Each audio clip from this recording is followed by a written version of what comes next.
Boa noite, queridos irmãos. Vamos então, nesse momento, acalmar os nossos ânimos, refletir nas nossas tarefas, no nosso aprendizado, localizar Jesus dentro de nós, junto conosco, nos ajudando, nos mantendo o equilíbrio para que não saiamos dos seus ensinamentos nas nossas tarefas da noite e que possamos estar em paz, porque sabemos que benfeitores amigos estão conosco, nos ajudando a realização das tarefas da noite e também nos inspirando para o aprendizado. Vamos fechar os nossos olhos, vamos conversar com o amigo divino. Vamos sentir Jesus junto conosco, Ele colocando as suas mãos sobre as nossas cabeças, nos magnetizando para que possamos eliminar pensamentos negativos, sentimentos não bons, que dificultam as nossas tarefas da noite, pelo nosso desvio, pela nossa falta de conexão com os nossos benfeitores espirituais. Assim, Jesus, te rogamos que abençoe a todos nós, que estamos presentes em busca da orientação, do remédio e também na realização, junto aos nossos benfeitores, como instrumento de boa vontade para o socorro que todos nós estamos recebendo.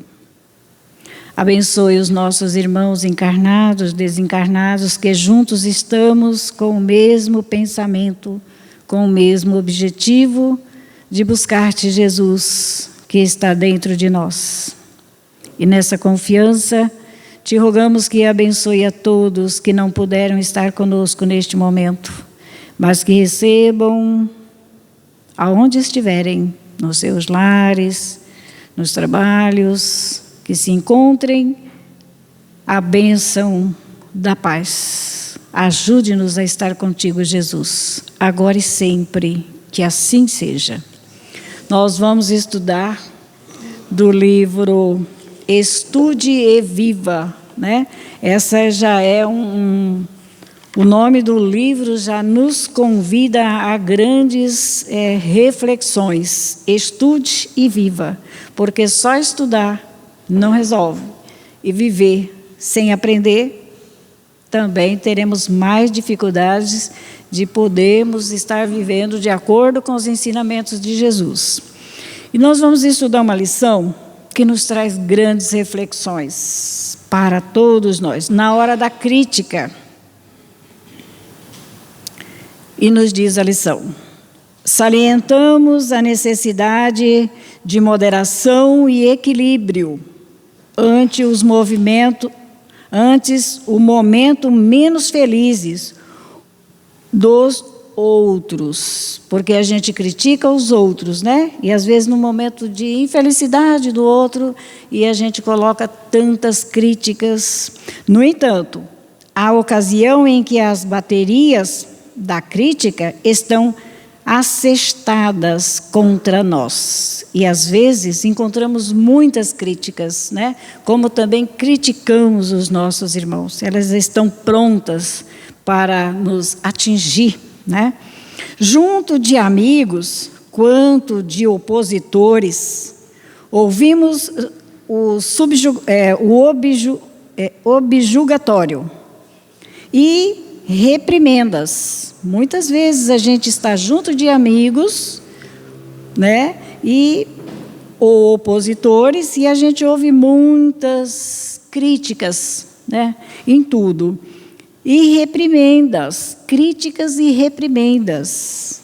E não raro tombamos mentalmente em revolta ou depressão. Olha o perigo, né? Das críticas. Às vezes uma crítica, uma fala mal colocada, recebemos como crítica e nos traz decepção, nos traz revolta. Azedume e abatimento, porém, nada efetuam de construtivo. Trazer conosco sentimentos azedos, né? Trazer sentimentos de abatimento não vai nos ajudar a construir nada. Em qualquer dificuldade, irritação ou desânimo, apenas obscurecem situações ou complicam o problema. Muitas vezes, na hora das dificuldades, a gente fica irritado, fica desanimado, mas apenas ela nos escurece a situação ou complica mais os nossos problemas.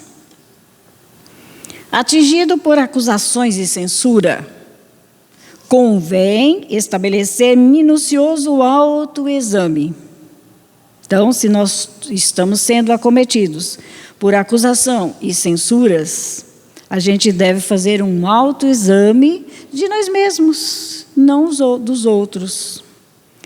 Articulemos o intervalo preciso em nossas atividades, a fim de orar e refletir, vasculhando o imo da própria alma, vasculhar dentro da gente, Porque a gente encontra muito erros nos outros, menos na gente. Então, vamos vasculhar dentro de nós o que temos de errado conosco mesmo.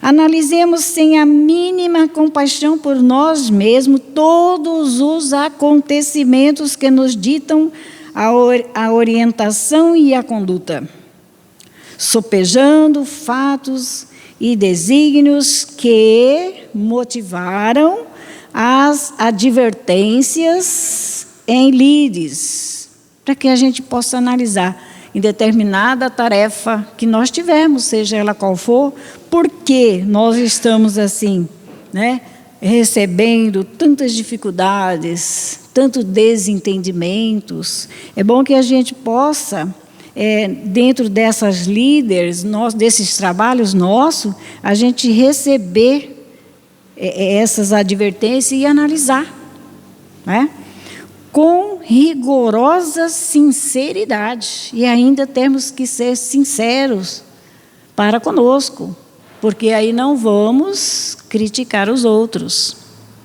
Se o fórum íntimo, se dentro de nós nos aponta falhas de nosso lado, tenhamos suficiente coragem a fim de repará-las, seja solicitando desculpas aos ofendidos ou diligenciando meios de sanar os prejuízos de que sejamos causador.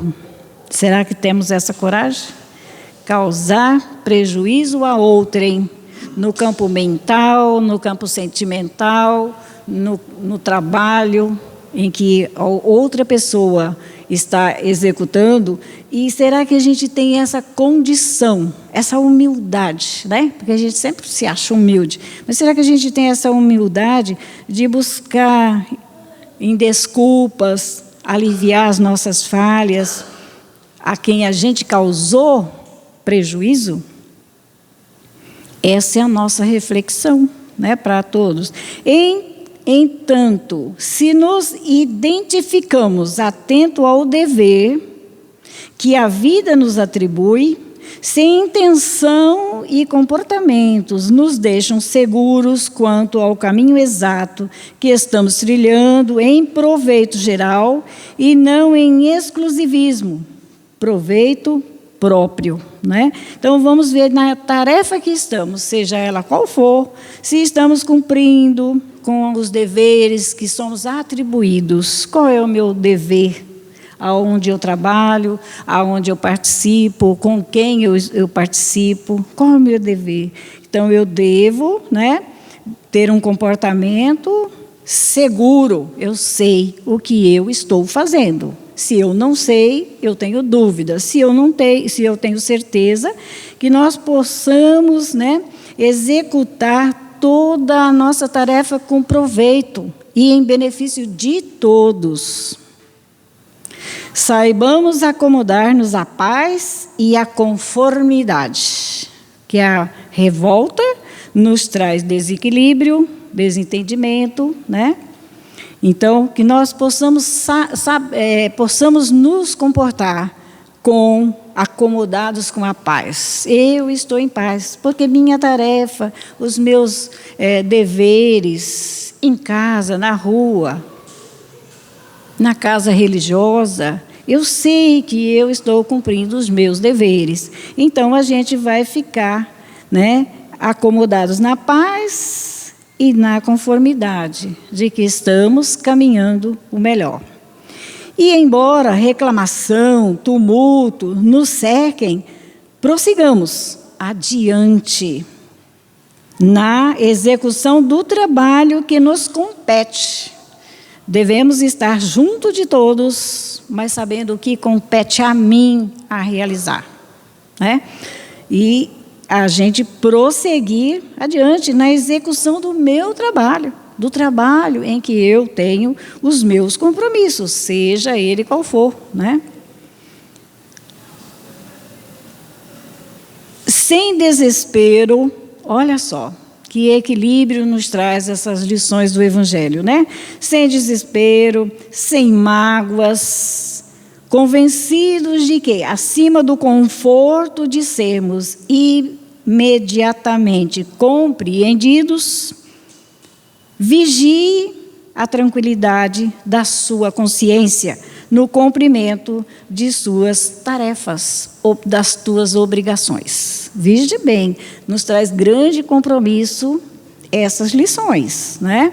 Então, vamos vigiar nós, como me comporto, como falo, como ajo, como sinto, como penso. São vários comportamentos que eu tenho que me corrigir, né? Então, aí, essa é a minha obrigação.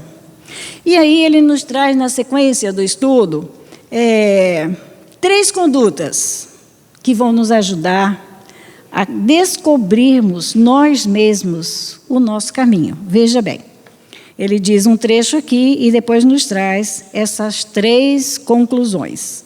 O tempo concedido ao espírito para uma reencarnação, por mais longo, é sempre curto, comparando ao serviço que somos chamados a realizar, importante, assim, o aproveitamento das horas. Veja bem, em uma encarnação, né, o tempo que nos foi concedido é muito pouco tempo que a gente se esforça, que a gente busca se melhorar. Não é melhorar o outro, é se melhorar, é se renovar. É buscar em si o Deus, nosso Pai, que está dentro da gente. Meditemos nos gastos excessivos de forças em que nos empenhamos levianamente. E muitas vezes a gente se empenha em tarefas levianamente, e gastamos as nossas energias, né, espirituais no trato com o assunto da repartição de outrem. De outra pessoa. Às vezes a gente se dedica tanto, né? Mas não é assim, é assado, tem que ser dessa forma, na repartição do outro que pertence ao outro. Quantos milhares de minutos e de frases esbanjada por décadas, sem a mínima utilidade, ventilando temas e questões que não nos dizem respeito? Ele está nos fazendo uma pergunta. Quantos milhares de minutos e de frases esbanjadas por décadas, sem a mínima utilidade, ventilando temas e questões que não nos dizem respeito.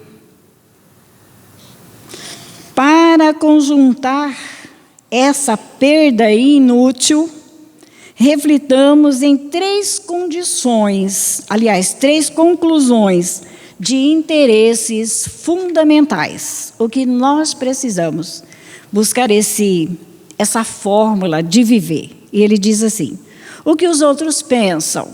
A gente sempre diz nas nossas tarefas, então, o que os outros pensam de mim, né? Aí ele diz assim: o que os outros pensam? Aquilo que os outros pensam é ideia deles. Não é nossa. Não podemos usufruir a cabeça para imprimir-lhe a interpretação que são capazes diante da vida. Não temos condições, muitas vezes, de imprimir na cabeça do outro o que eu penso, o que os irmãos pensam. Não temos essa condição, né? Imprimir na vida do outro, na mente do outro, como nós pensamos e como nós agimos. Um indígena e um físico contempla a luz, mantendo conceitos absolutamente antagônicos entre si, diferentes, né? O indígena e o físico, eles mantêm em si, né, o pensamento, o que representa a luz para eles é diferente, né? Não é igual. Acontece o mesmo na vida moral. E a vida moral também tenhamos que ter condições. Precisamos nutrir o cérebro, o nosso cérebro, de pensamentos limpos. Olha os recursos que essa lição nos traz. Manter o nosso pensamento, precisamos nutrir o nosso pensamento, nosso cérebro, de pensamentos limpos. Mas não está em nosso poder exigir que os semelhantes pensem como nós. É o que Jesus nos ensina, né? O segundo item que ele nos traz dessas conclusões. E ele diz assim: e o que os outros falam? E o que os outros falam? A palavra do amigo e adversário, dos conhecidos e desconhecidos, é criação verbal que lhes pertencem. Veja bem como a gente não interfere na vida dos outros, né? O que os outros falam, as palavras do amigo ou do adversário, do conhecido, do desconhecido, é criação verbal que lhes pertencem.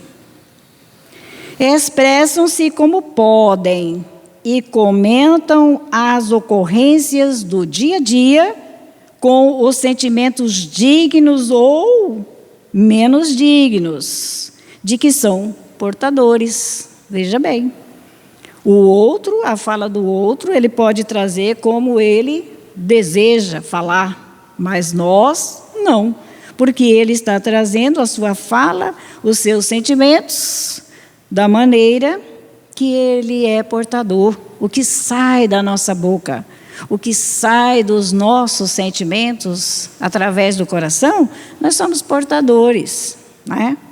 Não vem do outro. Efetivamente, é dever nosso cultivar a conversação criteriosa. Contudo, não dispomos de meios para interferir na manifestação pessoal dos entes que nos cercam, por mais caros que sejam, por mais amigos, por mais que amamos as pessoas, por mais que somos, né, irmãos consanguíneos, muitas vezes, nós não podemos, né, interferir, por mais caros que são aquelas pessoas que a gente ama, que a gente quer ver o bem, seja amigo, seja parente. Não podemos interferir nas manifestações pessoais dos entes queridos que nos cercam, por mais caros nos sejam. Aí o terceiro item, o que os outros fazem? É a pergunta, né? E o que os outros fazem? Será que devemos interferir? Aí ele nos diz: a atividade dos nossos irmãos é fruto de escolha e resolução que lhes cabe. O que os outros fazem não pertence a nós. São frutos das atividades deles que colherão os resultados, né, que lhe cabe. Plantou, né? Nós aprendemos no Evangelho. Ele continua dizendo assim: sabemos que a sabedoria divina não nos criou para cópias uns dos outros. Temos que ser igual ao outro, porque o outro é assim, eu também vou ser. Não. Cada consciência é domínio à parte. Cada um de nós é domínio à parte. As criaturas que nos rodeiam, de certo que agem com excelentes intenções, nessa ou naquela esfera de trabalho, e se ainda não conseguem compreender o mérito da sinceridade do serviço ao próximo, isso é problema que lhe compete e não a nós. Se estamos juntos num trabalho, seja ele qual for, no lar, né? Na escola, na rua, estamos trabalhando, estamos pensando no bem, falando no bem, somos responsáveis pelo que falamos, pelo que agimos, isso é de responsabilidade nossa. E ele diz aqui que conseguem compreender o mérito da sinceridade. Muitos de nós não conseguimos compreender o mérito da sinceridade e do serviço do próximo. Isso é problema que lhe compete e não a nós. Fácil deduzir que não podemos fugir da ação nobilitante, a benefício de nós mesmos, mas não nos compete impor nas decisões alheias, que o próprio Criador nos deixa livre. Veja bem, que beleza, né? É uma libertação para todos nós quando estudamos com sinceridade lições como essa. Temos que viver, né? Não só estudar, estudar e viver. Então, o nosso Pai Criador nos criou livres e responsáveis em tudo que fazemos e em tudo que deixamos de fazer. Ele termina dizendo: à vista disso, cooperemos com os outros e recebamos dos outros o auxílio de que carecemos, acatando a todos, mas sem perder tempo com o que possam pensar, falar e fazer. Em suma, respeito para o outro e obrigação para nós. Que lição maravilhosa. Nos traz os nossos deveres, né? Dentro dos ensinamentos de Jesus. E aí, do Evangelho Fonte Viva, nós vamos estudar também uma lição que vai nos ajudar, porque o Evangelho também nos traz grande compreensão das nossas tarefas aqui na Terra. Nós não estamos aqui na Terra, nenhum de nós, sem tarefas nobilitantes, tarefas nobres, para que a gente possa aprender, aproveitar essa oportunidade de estar no corpo e ajudar e ser ajudado. Então, do Fonte Viva, o Evangelho, a lição incompreensão. E diz assim: fiz-me fraco para os fracos, para ganhar os fracos. Fiz-me tudo para todos, para, por todos os meios, chegar a salvar alguns. Nem todos de nós, né? Somos assim, temos a compreensão necessária do que Jesus fez e faz por nós. Ele fez-se fraco para os fracos, para ganhar os fracos. Fiz-me tudo para todos, para, por todos os meios, chegar a salvar alguns. É de Paulo, capítulo 9, versículo 22. Boa noite. E Emmanuel nos diz sobre o texto do Evangelho: a incompreensão, indubitavelmente, é assim como a treva perante a luz. Veja bem, a incompreensão é a treva em nós, perante a luz do pensamento do outro, da ação do outro, do sentimento do outro, por pensarmos, sentirmos e falarmos diferente. Muitas vezes, nós somos a treva diante da luz que o outro, nosso irmão, traz para nós. É o que aconteceu com Jesus. Até hoje, ninguém avalia a grandeza espiritual de Jesus. Ninguém compreende Jesus, o amor que Ele nos oferece a todos, né?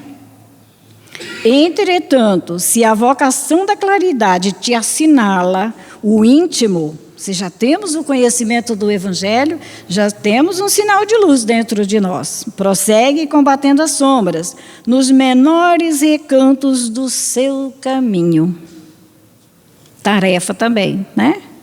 Não te esqueça, porém, da lei de auxílio e observa-lhe os princípios ante as ações. Antes de agirmos, antes de falarmos, antes de sentirmos, que a gente possa analisar, né, a nós mesmos. Não te esqueça, porém, da lei de auxílio e observe-lhes os princípios antes da ação. É isso que devemos agir, dessa forma. Descer para ajudar. Olha só, é o que Jesus fez e continua fazendo conosco, né? Descer para ajudar é a arte divina, de quantos alcançam conscienciosamente a vida mais alta, aquele que desce. Será que é agachar? Não. Descemos o entendimento. Muitas vezes você tem um entendimento maior do que o outro, mas você desce o seu entendimento. Quer dizer, você faz com que o outro possa também crescer. Faça com que o outro possa enxergar a luz, mesmo que esteja em sombras, como todos nós devemos a Jesus, essa grande caridade que Ele faz conosco. Ele desceu, tomou um corpo físico, veio ao planeta Terra, nos ensinou a simplicidade, o berço dele, né? Aonde foi, todo mundo sabe, aonde que ele nasceu, numa estrebaria, andava como, que luxo, que vida Jesus levou, pregando, ensinando com a sua vida, não escrevendo, não falando, mas vivendo o que Ele trazia com Ele em grandeza espiritual. Descer para ajudar é arte divina de quantos alcançam conscientemente a vida mais alta. A luz ofuscante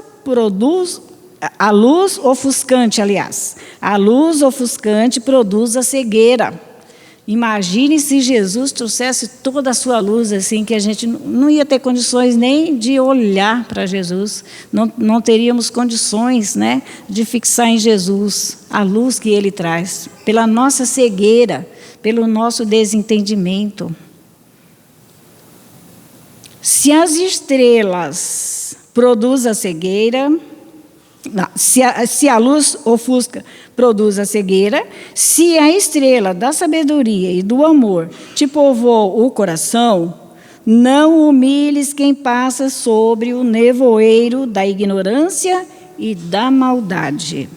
Gradua as manifestações de ti mesmo, para que o teu socorro não se faça destrutivo. Porque muitas vezes a gente quer mostrar tanta grandeza, tanta sabedoria, tanto poder que já temos, e a gente acaba destruindo o outro, né?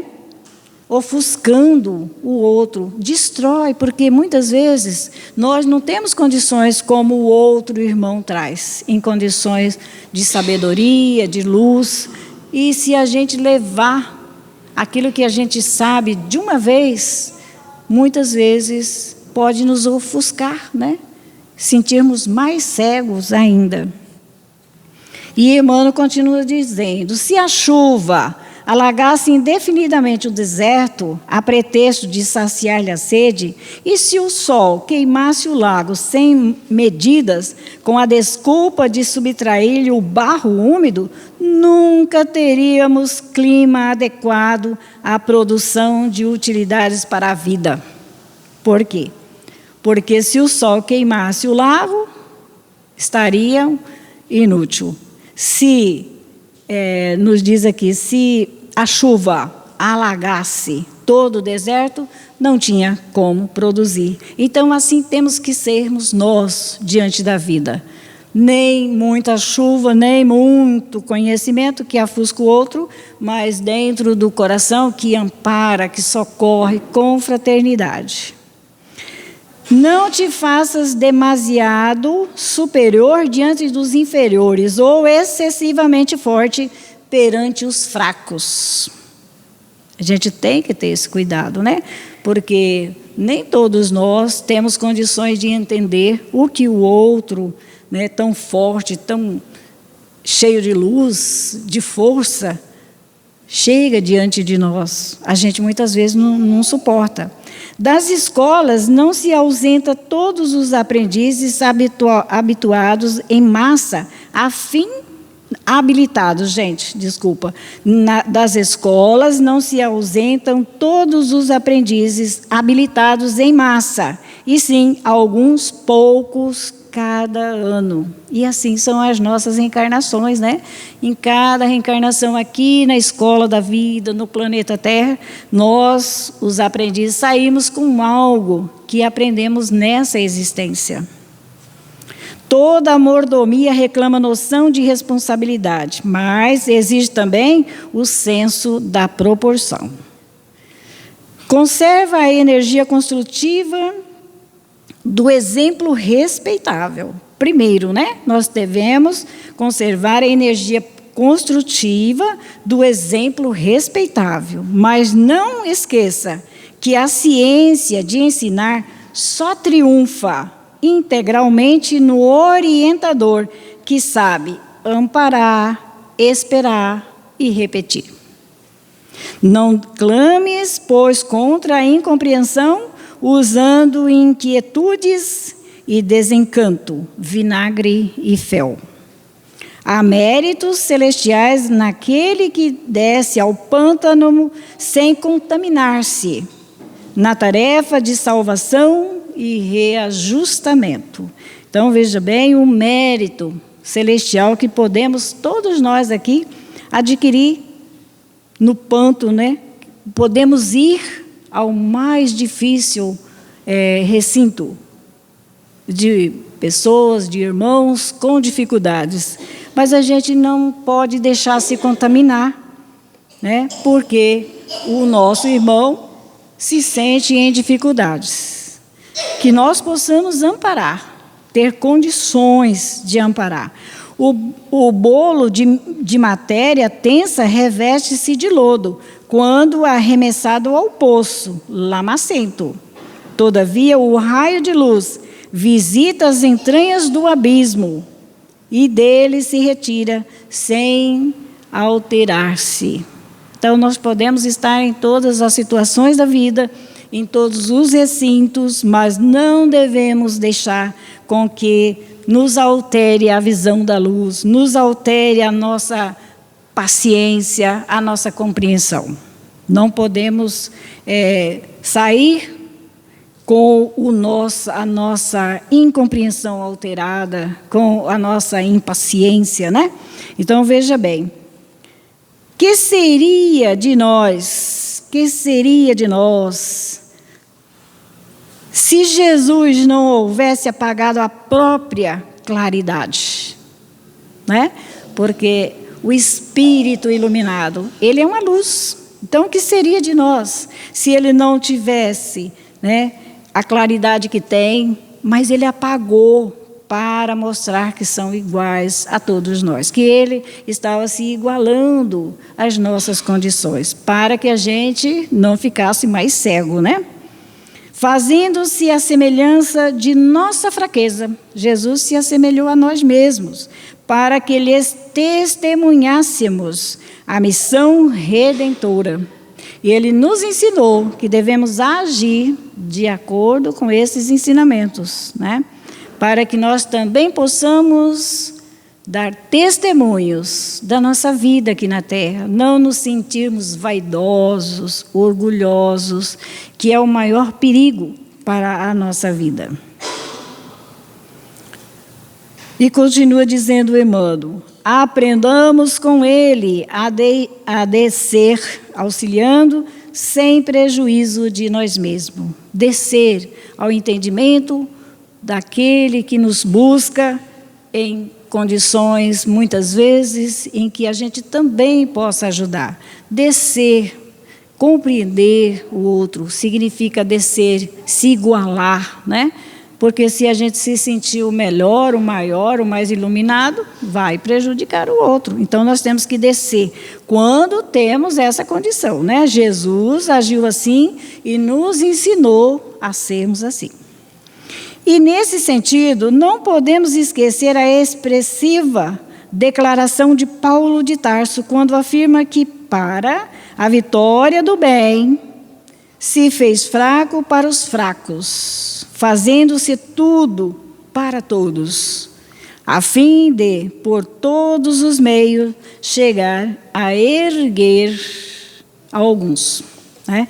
Então, o ensinamento de Jesus é de total luz, de total entendimento, né, de compreensão. Ele conhece as nossas fraquezas, mas Ele nos ensinou que nós também podemos caminhar aqui na Terra dessa forma, junto aos nossos irmãos, e todos podemos nos recuperar no campo do entendimento. Que Jesus nos abençoe a recordar e a viver esses ensinamentos que nos traz luzes para o nosso espírito, para os nossos trabalhos, para as nossas decisões aqui na Terra. Que assim seja.